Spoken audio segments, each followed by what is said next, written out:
The first Thanksgiving I remember was in 1947 in Beverly Hills. Given the chill in the air, it might as well have been the North Pole. A month before, the House Un-American Activities Committee had accused my father and 19 other progressive screenwriters and directors of being communists and traitors. Since then, Warner Brothers had refused to renew my father's contract, and no one was calling with work. He'd been blacklisted, and knew he'd never see another paycheck unless he cooperated with the committee, recanted his views, and informed on all his friends. Instead, that Thanksgiving, he invited them all to a feast, with 2 turkeys, tons of trimmings, and a small fortune in fine wine and liqueur. I remember how noisy the grown-ups were that day, their jeers at the committee, their cheers of support for the 19 blacklisted men.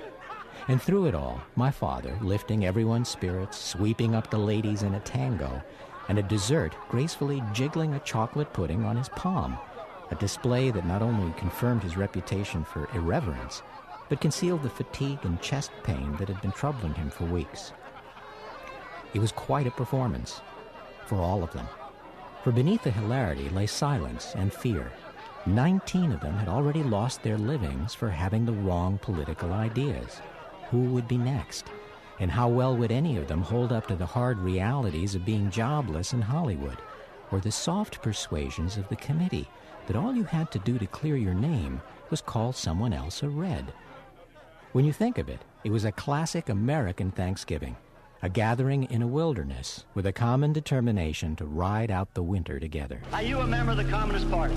Or have you ever been a member of the Communist Party? I now know what no one knew then, that the winter of that Cold War would last over 20 years, that it would blanket not just Hollywood, but the entire country in denunciations and fear, and that the group gathered around our table that Thanksgiving would soon fall apart. To escape persecution, some like us would flee the country, some would stay and try to make a living under another name, some would capitulate to the committee, and in a desperate attempt to save their names, drag someone else's through the dirt. Over 40 Thanksgivings have come and gone since then, and have given me, if anything, an even greater feeling of poignancy for the impermanence of all our ties. Perhaps that's why every year my wife and I now try to welcome at least one new face to our Thanksgiving table and to remember the family and friends no longer there.